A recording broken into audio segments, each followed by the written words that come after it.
Hello everyone, welcome to spark of classes. This is Suman Yadav. आज के video में मैं आपको एम्स नर्सिंग का पेपर पैटर्न प्लस सिलेबस बताऊंगी कि एम्स नर्सिंग का क्या पेपर पैटर्न होता है और क्या उसका सिलेबस होता है, ताकि आप अपनी तैयारी बहुत अच्छे से कर सको। बात कर रहे हैं हम एम्स नर्सिंग की। एम्स नर्सिंग की हम बात कर रहे हैं। First of all AIIMS nursing honours की मैं बात कर रही हूँ, क्योंकि एम्स नर्सिंग पोस्ट बेसिक आप 12th के बाद नहीं दे सकते, उसका टोटल पैटर्न वगैरह सब कुछ अलग है। ज़्यादातर लोग एम्स नर्सिंग ऑनर्स का एग्जाम देते हैं, इसलिए मैं इसी के बारे में आपको बता रही हूँ।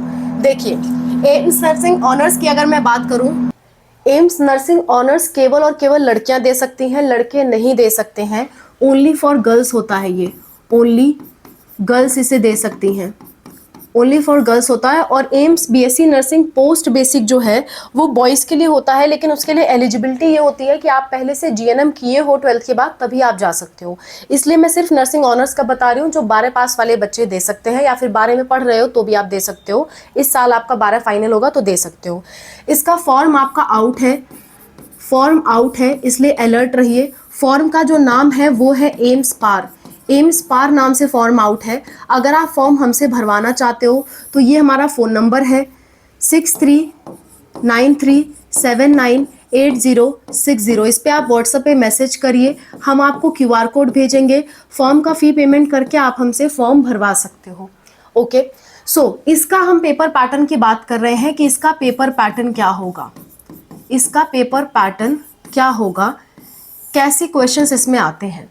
तो ध्यान दीजिएगा, इसमें आपका फिजिक्स का क्वेश्चन आता है, केमिस्ट्री का क्वेश्चन आता है, बायोलॉजी का क्वेश्चन आता है, और साथ साथ में जीके का भी क्वेश्चन आता है।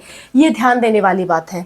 फिजिक्स के 30 क्वेश्चन आते हैं, केमिस्ट्री के 30 क्वेश्चन आते हैं, 30 क्वेश्चन, बायोलॉजी के भी 30 क्वेश्चन आते हैं, और जीके के आपके 10 क्वेश्चन आते हैं। टोटल आपको 100 क्वेश्चन देखने को मिलते हैं, 100 क्वेश्चन, और 100 मार्क्स का पेपर होता है, यानी कि एक क्वेश्चन 1 मार्क्स का होता है। यहाँ पे +1 की मार्किंग आपको मिल रही है, और नेगेटिव मार्किंग -1/3 की होती है, -1/3 की नेगेटिव मार्किंग होती है। 2 घंटे का आपका पेपर होता है, 2 आवर्स। सीबीटी मोड में आपका पेपर होता है, यानी कि ऑनलाइन पेपर होता है। पेपर हिंदी प्लस इंग्लिश दोनों में होता है। आप हिंदी मीडियम या इंग्लिश मीडियम कोई भी चूज़ कर सकते हो, लेकिन फॉर्म भरने के दौरान ही इंग्लिश या हिंदी मीडियम आप चूज़ कर लेना, ठीक है। नेक्स्ट, इसका आपका ऑब्जेक्टिव क्वेश्चन आते हैं, यानी कि एमसीक्यू बेस्ड क्वेश्चन आपसे पूछे जाते हैं। ये आपका पेपर पैटर्न हो गया, कंप्लीट पेपर पैटर्न मैंने आपको बता दिया, ठीक है। अब इसके लिए सिलेबस क्या रहता है, सिलेबस की बात कर लेते हैं। सिलेबस में आप ध्यान रखना कि फिजिक्स, केमिस्ट्री, बायोलॉजी, सिलेबस में देखिए, सिलेबस की अगर मैं बात करूं तो इसमें आपका फिजिक्स, केमिस्ट्री, बायोलॉजी ये तो आना ही आना है, और ये 11th प्लस 12th का आना है। कौन कौन से चैप्टर आएंगे अभी मैं आपको गिनवा दूंगी। प्लस साथ साथ में आपका जीके भी आएगा। जीके का कोई फिक्स सिलेबस नहीं होता, लेकिन एक अप्रॉक्सीमेट सिलेबस मैं आपको बता सकती हूँ। जो हर साल क्वेश्चन आते हैं उस अनुसार मैं सिलेबस आपको बता सकती हूँ, वो मैं आपको बता देती हूँ। इसके बाद हम फिजिक्स, केमिस्ट्री, बायोलॉजी के सिलेबस डिस्कस करेंगे। इसमें एक तो करंट अफेयर्स आते हैं आपके, करंट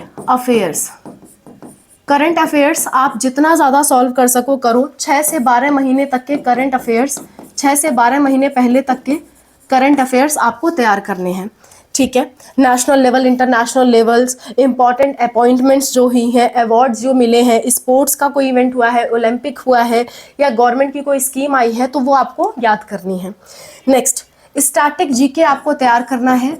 स्टैटिक जीके, इसमें क्या क्या आता है, इसमें आपका इंडिया का ज्योग्राफी आता है, स्टेट, उनके कैपिटल्स, उनकी रिवर्स, ठीक है। वर्ल्ड का ज्योग्राफी बेसिक्स आता है, इंपॉर्टेंट मॉन्यूमेंट्स के नाम आते हैं, कंट्रीज, कैपिटल्स, करेंसीज, ये सब आपसे पूछी जाती हैं। नेक्स्ट, आपसे इंडियन पॉलिटी के बारे में पूछा जाता है, जिसमें आपका कॉन्स्टिट्यूशन के बेसिक्स, फंडामेंटल राइट्स और ड्यूटीज़, प्रेसिडेंट, पीएम, पार्लियामेंट और आपके इंपॉर्टेंट आर्टिकल्स पूछे जाते हैं। नेक्स्ट, आपका साइंस का जीके पूछा जाता है, साइंस रिलेटेड जीके पूछा जाता है, जिसमें आपका फिजिक्स, केमिस्ट्री, बायोलॉजी से रिलेटेड कुछ क्वेश्चंस, फैक्ट्स आ सकते हैं, ह्यूमन बॉडी के बेसिक्स आ सकते हैं, आपका डिजीज़ और वैक्सीन्स के बारे में आ सकता है। इसके बाद आपसे इकोनॉमिक्स से रिलेटेड क्वेश्चन पूछे जाते हैं। इकोनॉमिक्स देखिए, जनरल नॉलेज मतलब होता है सब कुछ पूछा जाएगा, बस बेसिक चीज़ें पूछी जाएंगी सब कुछ की, बहुत डेप्थ नहीं। तो इकोनॉमिक्स में आपका बजट का बेसिक्स आ जाता है, बैंकिंग और अवेयरनेस आ जाता है, जीडीपी, इन्फ्लेशन, बेसिक अंडरस्टैंडिंग आ जाता है। ये इतना आपका जीके के अंतर्गत आता है जो कि आपसे पूछा जाएगा एम्स नर्सिंग के एंट्रेंस एग्जाम में। तो ये तो आपका जीके का सिलेबस हो गया। ये सिलेबस फिक्स नहीं होता है, लेकिन अप्रॉक्सीमेटली कहाँ से क्वेश्चन पूछे जाते हैं वो मैंने आपको बता दिए। अगर आपको प्रिपरेशन करनी होगी तो आप प्रिपरेशन के लिए हमारा स्पार्कअप स्टडी चैनल देख सकते हो, और कमेंट में ज़रूर लिखिए कि आपको कौन से एग्जाम की प्रिपरेशन करनी है, कौन से मीडियम में करनी है, ताकि हम आपको best possible preparation free of cost करवा सकें। आगे बढ़ते हैं, हम बाकी के सिलेबस की बात कर लेते हैं, फिजिक्स, केमिस्ट्री, बायोलॉजी की। सिलेबस क्या रहेगा? तो सिलेबस की अगर मैं बात करूं तो सिलेबस में 11th प्लस 12th का फिजिक्स, केमिस्ट्री, बायोलॉजी पूरा ही पूरा आता है। Physics, chemistry, biology 11th plus 12th का पूरा पूरा आता है। इसमें आपका कौन कौन से चैप्टर्स होंगे मैं आपको 1 बाय 1 करके गिनवा देती हूँ, एग्जैक्ट चैप्टर्स जितने आ रहे हैं। सबसे पहले बात कर लेते हैं फिजिक्स की।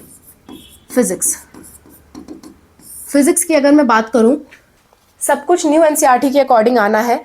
फिजिक्स में आपका 11th क्लास की बात करूँ तो 11th में पार्ट 1 होता है, पार्ट 1 है आपका, और आपका पार्ट 2 है, पार्ट 2।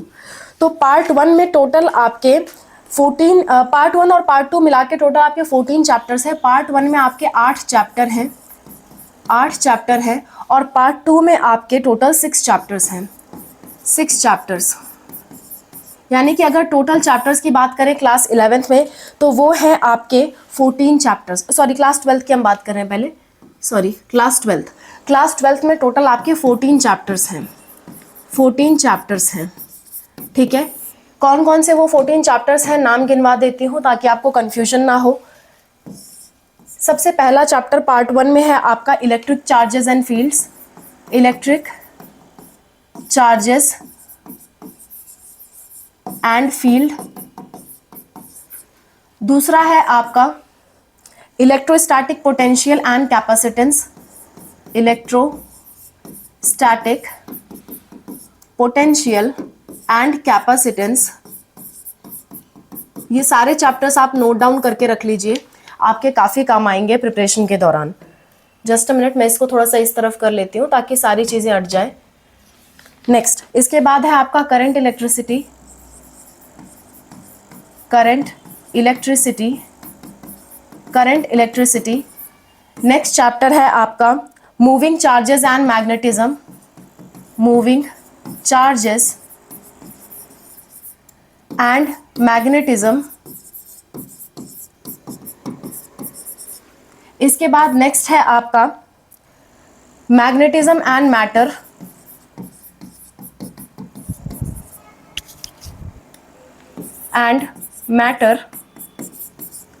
नेक्स्ट है आपका इलेक्ट्रोमैग्नेटिक इंडक्शन, इलेक्ट्रोमैग्नेटिक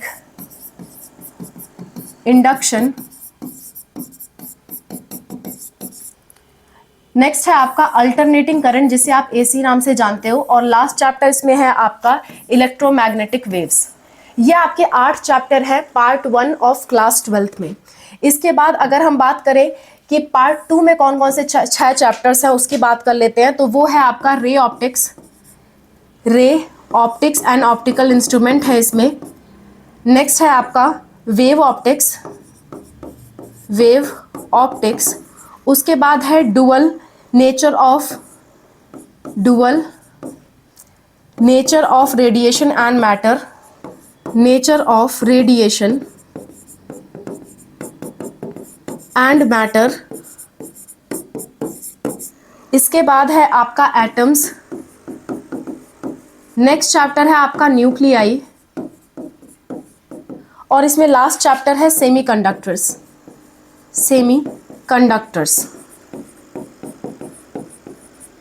ये आपका 12th का है, फिजिक्स क्लास 12th में इतना कुछ आपसे पूछा जाएगा। ठीक है, अब बात कर लेते हैं फिजिक्स क्लास 11th में क्या क्या आता है। इसको एक बार के लिए आप स्क्रीनशॉट ले लो ताकि आपको दिक्कत ना हो, एक बार आप स्क्रीनशॉट ले लो। अब बात कर लेते हैं क्लास 12th में क्या आएगा। फिजिक्स, बार बार मैं मिस्टेक कर रही हूँ। फिजिक्स 12th का मैं बता चुकी हूँ। अब बात करें फिजिक्स 11th में क्या आएगा। फिजिक्स के 11th में क्या क्या आ रहा है? फिजिक्स के 11th में पार्ट 1 में आपके 7 चैप्टर्स हैं। पार्ट 1 में 7 चैप्टर्स हैं और नेक्स्ट आपके पार्ट 2 जो है, पार्ट 2 में भी आपके 7 चैप्टर्स हैं, यानी टोटल 14 चैप्टर्स आपको यहाँ पे देखने को मिलेंगे क्लास 11th में, और 14 चैप्टर्स आपके क्लास 12th में भी है। तो इसमें की बात कर लेते हैं हम कि 7 चैप्टर्स कौन कौन से हैं पार्ट 1 में। पार्ट 1 में 7 चैप्टर जो है उनमें से पहला है units and measurement. Units and measurement, units and measurement. Second जो चैप्टर है आपका इसमें वो है motion in a straight line. Motion in a straight line.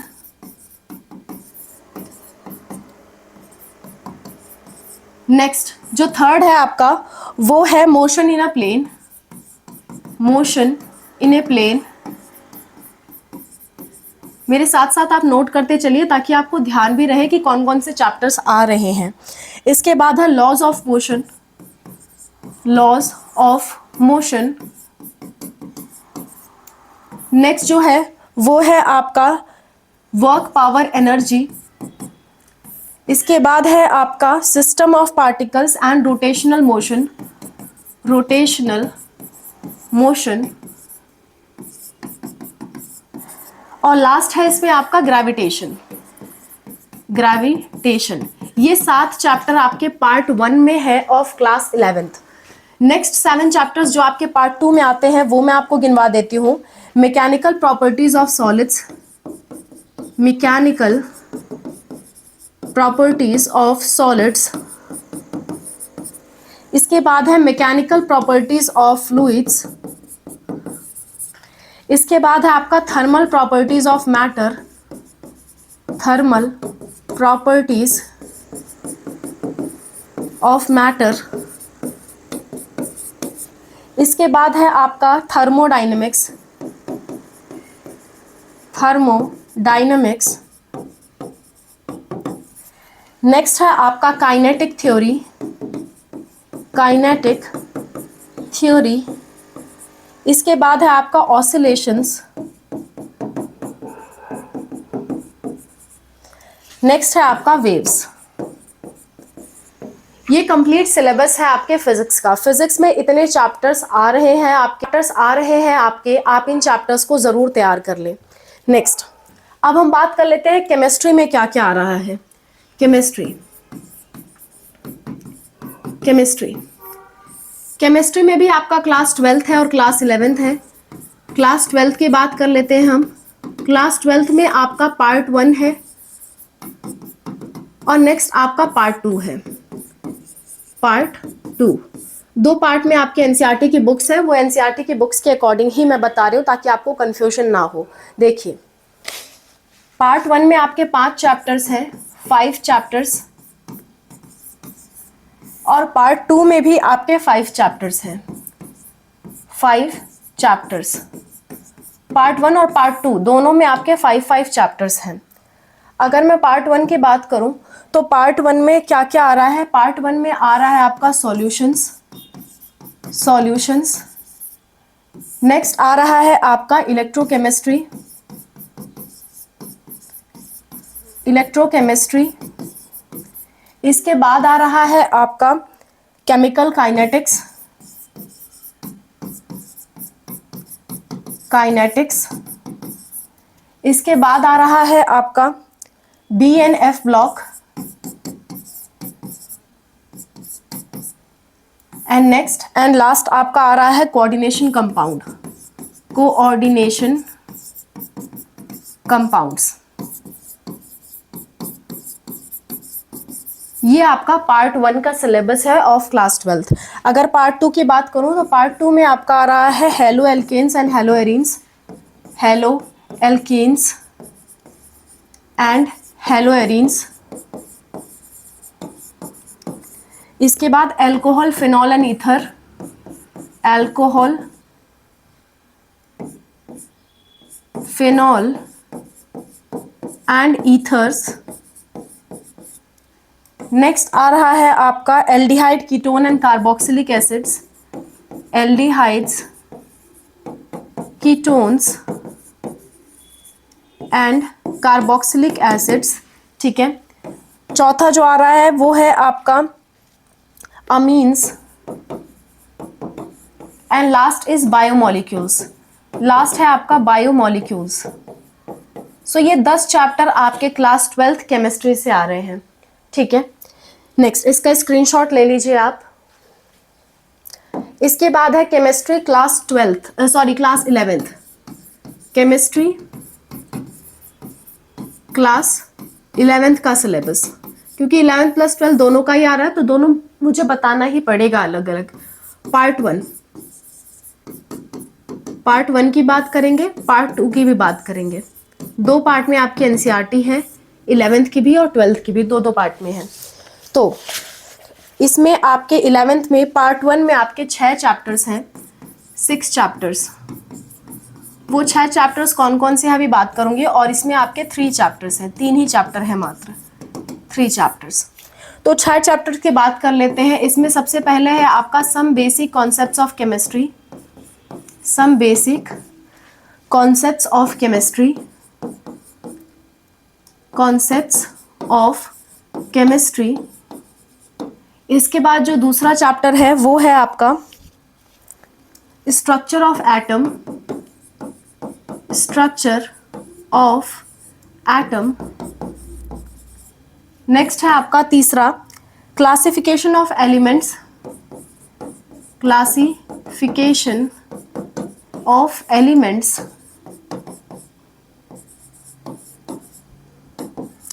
And periodicity, यानी पीरियोडिक टेबल वाला जो चैप्टर है वो, ठीक है। इसके बाद नेक्स्ट है आपका chemical bonding and molecular structure, chemical bonding and molecular structure, ठीक है। इसके बाद है आपका थर्मोडायनेमिक्स, थर्मोडायनेमिक्स। और लास्ट है आपका इक्विलिब्रियम, इक्विलिब्रियम। ये आपका पार्ट 1 का हो गया। अब पार्ट 2 में क्या क्या है? पार्ट 2 में केवल 3 चैप्टर हैं, जो कि है आपका रेडॉक्स रिएक्शंस, रेडॉक्स रिएक्शंस। और नेक्स्ट है आपका organic chemistry, some basic principle, organic chemistry के सम बेसिक प्रिंसिपल। और उसके बाद लास्ट में है आपका हाइड्रोकार्बन्स, हाइड्रोकार्बन्स। ये आपके क्लास 11th का सिलेबस है केमिस्ट्री के लिए। तो मैंने आपको फिजिक्स का सिलेबस बता दिया, केमिस्ट्री का बता दिया, इसका भी आप स्क्रीनशॉट ले लीजिए। अब लास्ट हम बायो का सिलेबस देखते हैं। बायोलॉजी की अगर हम बात करें तो इसमें एक ही पार्ट होता है, 2 अलग अलग पार्ट नहीं होते हैं।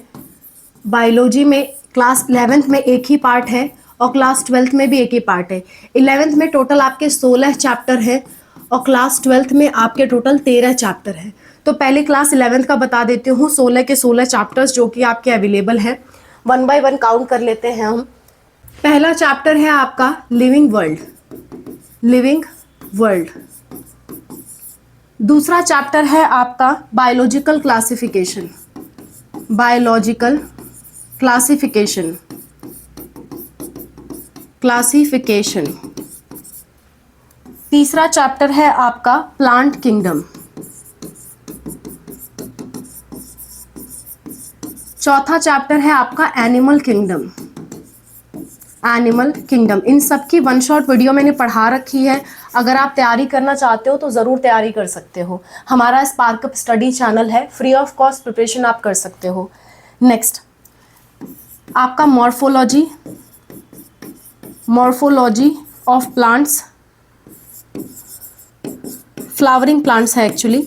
और इसी तरह से anatomy of flowering plants, anatomy of flowering plants, ठीक है। इसके बाद फ्लावरिंग प्लांट्स इसलिए हम पढ़ते हैं क्योंकि फ्लावरिंग प्लांट्स सबसे ज़्यादा होते हैं। नेक्स्ट 7वां चैप्टर है आपका structural, just a minute, structural चरल ऑर्गेनाइजेशन इन एनिमल्स, एनिमल्स। ठीक है, जिसमें हम टिश्यू वगैरह पढ़ते हैं, फ्रॉग वगैरह पढ़ते हैं। इसके बाद है आपका cell, the unit of life. फिर है आपका बायोमोलिक्यूल्स, मॉलिक्यूल्स। उसके बाद है आपका सेल साइकिल। इसके बाद शुरू हो जाता है आपका प्लांट फिजियोलॉजी। प्लांट फिजियोलॉजी में आता है आपका photosynthesis in flowering plants, photosynthesis in higher plants, not flowering plants, in higher plants, क्योंकि लोअर प्लांट्स में कई जगह फोटोसिंथेसिस होता ही नहीं है। नेक्स्ट, रेस्पिरेशन इन प्लांट्स, क्योंकि प्लांट फिजियोलॉजी के पार्ट हम पढ़ रहे हैं। इसके बाद है आपका प्लांट ग्रोथ एंड डेवलपमेंट। इसके बाद से शुरू होता है आपका एनिमल फिजियोलॉजी, जिसमें से कुछ चैप्टर्स हटा दिए गए हैं और जो बाकी के बचे हुए चैप्टर्स हैं जो आ रहे हैं वो मैं आपको बता रही हूँ। वो है आपका ब्रीदिंग एंड गैसियस एक्सचेंज।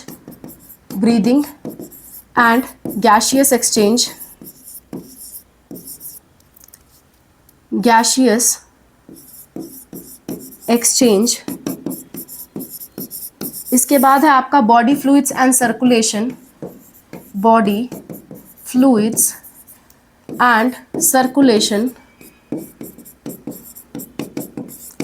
इसके बाद है आपका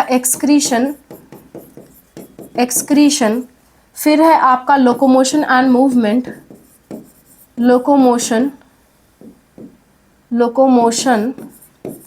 मूवमेंट। इसके बाद है आपका neural control and coordination and chemical control and coordination. मैं यहां लिख देती हूँ न्यूरल कंट्रोल एंड कोऑर्डिनेशन, ऐसे ही केमिकल कंट्रोल एंड कोऑर्डिनेशन। तो ये 16 चैप्टर आपके क्लास 11th के बायोलॉजी में है। ये 16 चैप्टर आपको तैयार करने हैं अपने एग्जाम के लिए। आगे की बात कर लेते हैं। जो आपके क्लास 12th में 13 चैप्टर्स हैं बायोलॉजी 12th में केवल 13 चैप्टर्स हैं, वो आपको पूरा तैयार करना है। 13 चैप्टर्स ये आपको पूरे तैयार करने हैं। 13 चैप्टर्स कौन कौन से हैं मैं आपको गिनवा देती हूँ। सबसे पहला है sexual reproduction in flowering plants. Sexual reproduction in flowering plants. इसके बाद है आपका ह्यूमन रिप्रोडक्शन।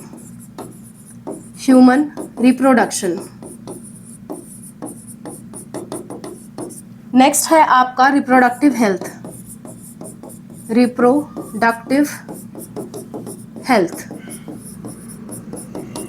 इसके बाद है आपका principle of inheritance and variation. Principle of inheritance and variation. इसके बाद है मॉलिक्यूलर बेसिस ऑफ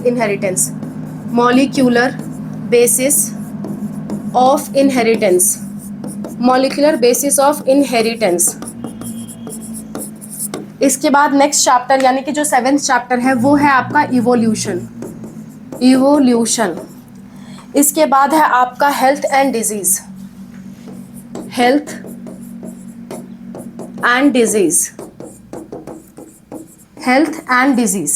इसके बाद है आपका microbes in human welfare.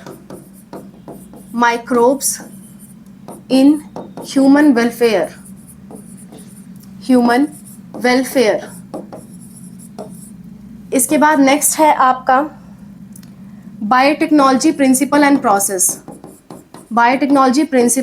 Process. और नेक्स्ट है आपका बायोटेक्नोलॉजी एप्लीकेशन। ये आपके 10 चैप्टर हो गए। इसके बाद 3 चैप्टर्स आपके इकोलॉजी से संबंधित हैं, जो कि हैं आपके ऑर्गेनिज्म एंड पॉपुलेशन। इसके बाद है आपका इकोसिस्टम। और लास्ट है आपका biodiversity and conservation.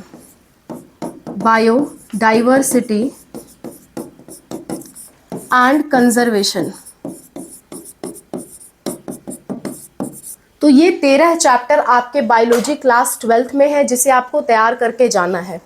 So that's all. मैंने आपको पेपर पैटर्न बता दिया, मैंने आपको पूरा का पूरा सिलेबस बता दिया।